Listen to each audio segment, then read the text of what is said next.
As a freelancer or entrepreneur, we're all trying to figure our way out of the maze, right? So what if you were able to never procrastinate ever again? What if you were able to get clarity and direction in your business and life? What if you could be a better human? In this video, we'll look at all of this and more. A lot of people after our last video about productivity asked about my weekly review and planning system. So in this video, we'll dive exactly into that, step by step. Stick till the end of the video because I want to give you an action step that you can implement today. That said, let's get started. So why the hell would you need a weekly review and planning system in the first place? I'm a firm believer that freedom comes when you're able to directly control and deliberately build your life and your lifestyle. So this is exactly what the weekly review allows you to do. There's a great quote by Viktor Frankl that goes like, "Between stimulus and response, there is a space. In that space is our power to choose our response. In our response lies our growth and our freedom." And this is exactly what the weekly review does for me. It creates that space that you can use to clearly think about life, plan whatever you're working on next, without hectic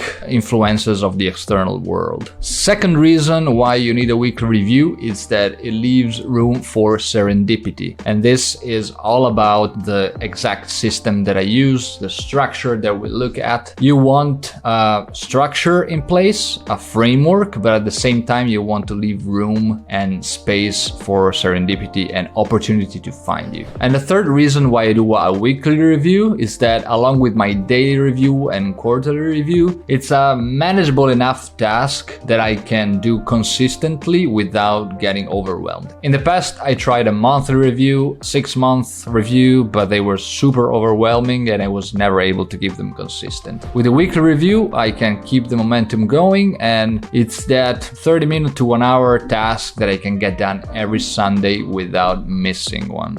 Alright, so now you know why it's important and why you might need a weekly review. Let's look at exactly how it works. Alright, the first section of the weekly review is the reflection section. The reflection section for me, it's all about looking at the previous week and showing gratitude for anything that happened, understanding challenges I'm going through, looking at lessons that I've learned, and finally understanding my decision-making process to see if there's room for improvement. But let's jump on the laptop and show you exactly how we do it. Alright, so this is what the weekly review template looks like. We have 3 sections. The first one, reflection, life review, and what's the plan for next week. So this helps me clarify and divide this into chunks rather than being overwhelmed. So the first section, reflection, is all about looking at the past week's good things that happened, showing gratitude, but also looking at challenges, right? So what we faced and how we overcame those challenges. It's also about looking at lessons learned, both from our own experience, but also from other people. And in the end, I also look at some decision making. So some decisions that I took, what worked well, what didn't, and so on. So let's dive in. We can expand. So first thing, 3 great things that happened to me last week. So this is gratitude, as I mentioned. One cool thing that I do in my daily review is that at the end of each day, as part of the daily review and planning that I do, I also have this section here called End of Day Reflections.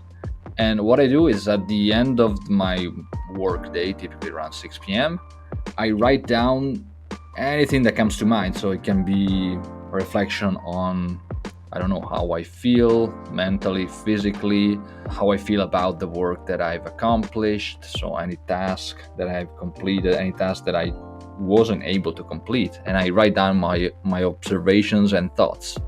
And this is helpful to have it here because whenever I look at good things that happen, I can also quickly refer back to each end of day reflection and see if there's anything that I might want to add from those. Next, the main struggle I faced this past week. So this is challenges, right? And a good follow-up to that is this one. And if I were advising, mentoring, dealing with the same struggle, I would advise them too. And this is good because it puts you in kind of a more objective frame of mind. So you can basically imagine yourself being a friend or someone else advising you to how to overcome this struggle, right? This challenge. And you often find that you come up with very good observations because you're not as invested in it. Next, we have 2 things I learned about myself this past week. Very good to cement and kind of crystallize your learning. And this is basically 2 things how I learn about others. So partner, loved ones, friends, team. Really good if you want to, it also helps you being a bit more humble as well, because you realize that every single week you have something to learn from other people, not just from your own experience. So this is really good as well. One decision I could have made last week to make my life better or move ahead faster would have been, so this is all about decision making, right? What's that one thing that I could have made better or decided better, more effectively, more efficiently? What's that one thing that might have changed the course of this week? And this is also good to reflect back and see first what your priorities are and how those affect your current lifestyle. What worked really well this week and why? This is all about habits, routines. I often find that whenever I introduce a new habit, a new routine into my schedule, I note it down here, and if it worked well and it gave good results, I just note it down here and I refer back to it. I keep on doing, I iterate on it, I might adjust on it. Any observation that comes up here is useful. A few of my favorite quotes I read or heard this week are, and this block here is basically a collection of all my thoughts that I have during the week, which is basically in my morning routine. I read and I note down a quote that I also post. So I have that quote, then I have my own thoughts on that quote, so personal thoughts going deeper into that quote. And I also write down what I regret, one thing that I regret from the day before. It's really helpful to basically stop doing anything that doesn't serve you. And a lot of people say regretting, like focusing on regrets, is dangerous because then you feel guilty and then that spirals into negative thoughts. But for me, if you can look at regrets objectively as like signals of things that you just need to remove or stop doing in your life, I find that that's really helpful. So I basically note from all the past days of the week, I note all those 3 things down. So the quotes, the regrets, my personal reflections, and then here I have an additional reflection on the trends that I see. Speaking of trends, a good thing that I started doing is noting down weekly themes. So out of all of these, what are the main themes? And a theme can be 1 or 2 words that emerge out of all these.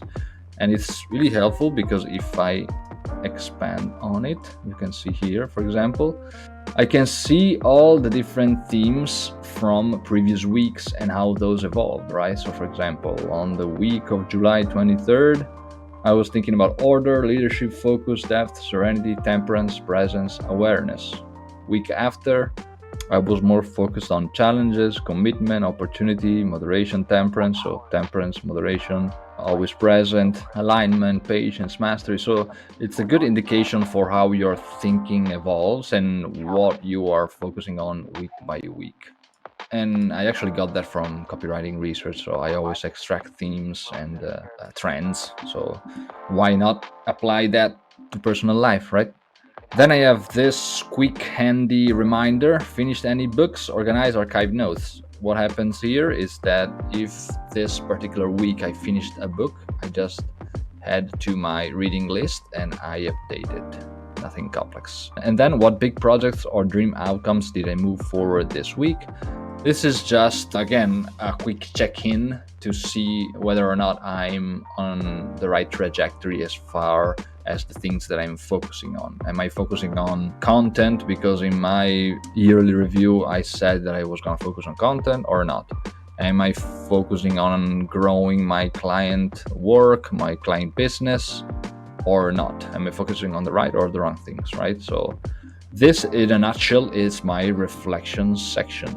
Now we have reflected on the previous week and we looked at all the lessons, all the challenges we're going through, and we understand the current situation. At this point in my weekly review, I want to reconnect with my long-term vision, and this is where my life review section comes in. In this section of the review, I look at how happy I am about my current life stage and situation. I look at how well I'm taking care of myself and the people in my life. And finally, I take a deep dive into my routine and the principles that guide every single decision that I make. Let's see how that looks. All right, next, after the reflection section, we have the life review section.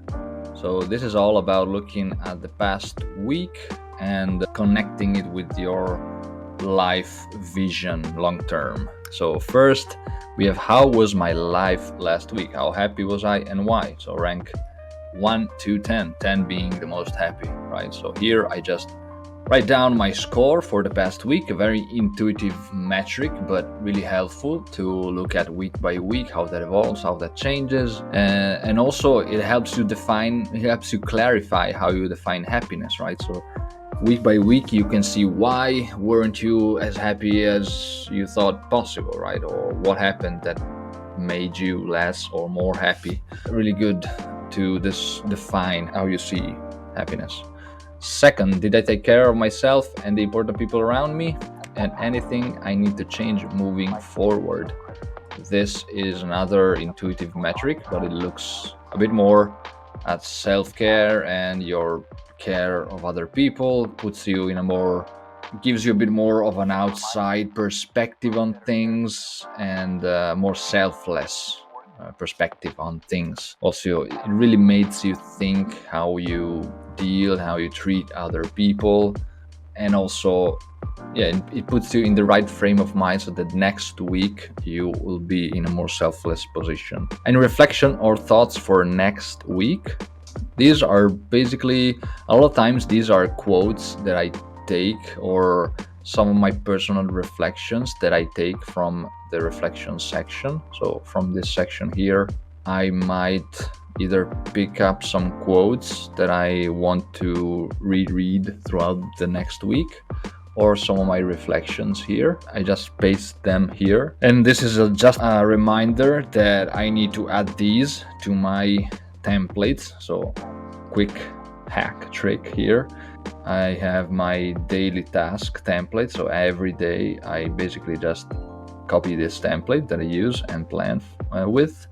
And then I paste these quotes here. So you can see that for this week, I wanted to remember these two things. So whatever you think the world is withholding from you, you're withholding from the world. This is a quote from A New Earth by Eckhart Tolle, a good book.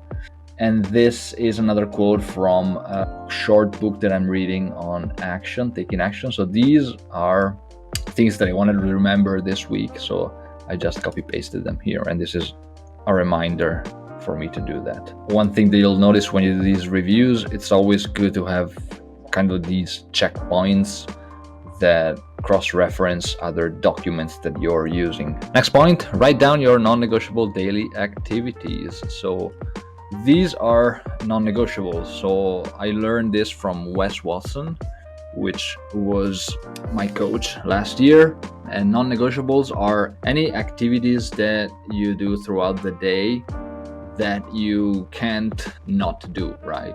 So things that you must do every single day that guarantee your baseline level of happiness, productivity, energy. And for me, these are every week they are the same, right? So unless I introduce something else that I want to test, but for me, the non-negotiables are waking up at 4:30 every single day, including weekends. Then second activity is getting my coffee, journaling and reading in the morning. After that, working out right away.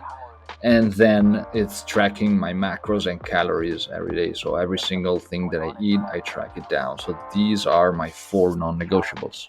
Write down your principles to live by. This is kind of your credo, your principles, so things that you believe in and then you act out of. For me, these are, the first one is give what you seek. Second one is discipline equals freedom, and the third one is lead by example. So these are for me the principles that are the foundations of everything that I do. And then finally we have review and visualize. These are very personal, so I typically look every single week. I look back at my definition of my 10.0 Chris. This is another thing that I learned from Wes Watson. So create your vision for what your ideal version of yourself should be, or that you want it to be, right? For me, this is your 10.0 self, right? So this is my 10.0 Chris. And the way that you look at this, it's, as I mentioned, looking at your appearance, your demeanor, your character, and your energy levels. So for that, I have a specific page that I won't share here, but every single week I reread it and I kind of feel it and I make it as vivid as possible. Same thing with BHAG letter. What's the BHAG letter? It's big, hairy, audacious goal. So every year I write down this letter, which is basically written from the perspective of myself 1 year ahead, writing to the me of now, right? So it's basically myself writing a year back, and it helps me visualize kind of the future that I want. And at the end of the month, I reread it and see where I'm on track with things, where I'm deviating, and I reflect on the why. And yeah, basically it's really helpful for understanding what I want out of my life, who the person that I want to be is, and so on. So this is my life review section. Cool. So we reflected on the previous week. We reconnected all of that with our long-term vision, and now it's where the rubber meets the road. This is the planning section of the review, which is where I take everything that I worked on so far and I turn it into action steps for the next week. Let's see what that looks like here. Last but not least, we have the planning section. This is super important because from this planning, everything else falls into place, right? If you do the planning well, then the next week's review is going to be useful. So it's a self-feeding cycle. This is how it looks like. So first, we have housekeeping items, right? So first thing, I look at my end of week notes on things. So this things, it's another app that I use, and it's basically what I use to close any open loops. If you want a great definition and are super in-depth look at open loops, I suggest you look into Tiago Forte and his great book, Building a Second Brain. Basically, in short, anytime that I have an idea or a task comes up that I cannot work on in the moment, it's super helpful to close that open loop. That's an open loop that if it stays in your mind, then you keep on thinking about it and it disrupts your whole experience. So what I do is use this quick app called Things. With a quick keyboard shortcut, I can open up a window and record that open loop in there. So what I'm doing here in the planning, it's to look back at all those end of week notes that I have in Things, and I tag those notes with this tag here, end of week, so that I can just filter those notes and I see whatever I need to pick from those notes and add in my plan for next week. So this is the first thing that I do. Next thing, I look at my quick notes and other things notes that I need to archive or assign, right? So I use Apple Notes for this just because it's easier on all devices. Anytime that I have an idea, which is different from an end of week actionable task, anytime I have an idea, a thought, I record it down either on Notes or Things. Why these two apps? Notes is mostly for ideas, so written ideas, thoughts, and so on. Things, I basically use this because it's got a very nifty function that with another keyboard shortcut, I can basically save links instantly. So I copy paste the link of wherever I am with my window. So that's why I use these two apps. But basically this step is just to look at ideas, thoughts, and see if there's anything that I want to work on or act on. And then finally we have the Plan Monday. So actually the flow of what I'll do is I look at these 2 points, then plan the week, and then finally after I plan my whole week, I'll plan Monday, taking from these activities basically. And this is housekeeping. As far as how I plan my whole week, this is basically how I organize it. So I have my personal area, so I write down anything personal here, I can write it down. And then I have my reading list focus. So my reading list is quite packed with stuff. You can see here, I divide it into bio, non-fiction life, non-fiction work, fiction. So you can see that I have a lot of books opened, but actually what I'm focusing on each week changes. So for this week, I might want to focus on, I don't know, these 2 books, right? So what I'll do, it's just copy paste these and boom, that's it. I know that this week I need to focus on these 2. And I do this because a lot of times it's tempting to just start new books and deviate from your focus. So that's what I'll do. Then we have the growth area, which is mostly about business, but it can also be personal. So I divide it into these categories. So we have a media department. This is where I'll write any tasks related to my YouTube channel, newsletter, or the podcast. Then we have the system section. This is everything related to, I don't know, tools that I'm using, processes in my business, systems, delegation, all the good stuff. Then we have experiments. This is anything that might come up that I want to test, which actually the podcast was born as an experiment. So I said to myself, I want to try this thing. I want to put it out, record the first episode in 1 or 2 weeks, and let's start it. Also, my Etsy store started as an experiment. So these are things, quick things that I want to test, act on, and see how they end up. Then we have networking. Here I'll add any task that has to do with connecting with people, meeting up in person. And finally, learning. So this is any courses that I'm studying, any particular books that I want to learn from that I don't necessarily see as like reading list, but it's more like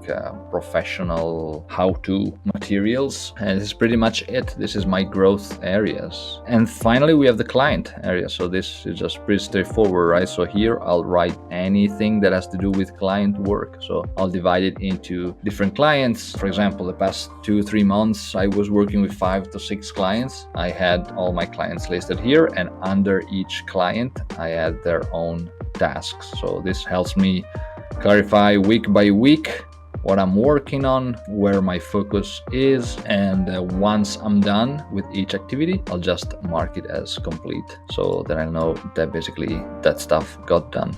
All right, hopefully you got some value out of this and you have a rough idea for how to structure your own review and planning system. But I want to challenge you. Here's an action item for you today. I want you to come up with your own MVP weekly review process. How do you define an MVP? It's the minimum viable product. Which 2-3 points can you introduce into your review that would make it easy, meaningful, and helpful enough for you to start and stick to it long term? So remember, easy, meaningful, helpful enough. When you have these 3 and you have your 2-3 points, that's where you need to start with your weekly review.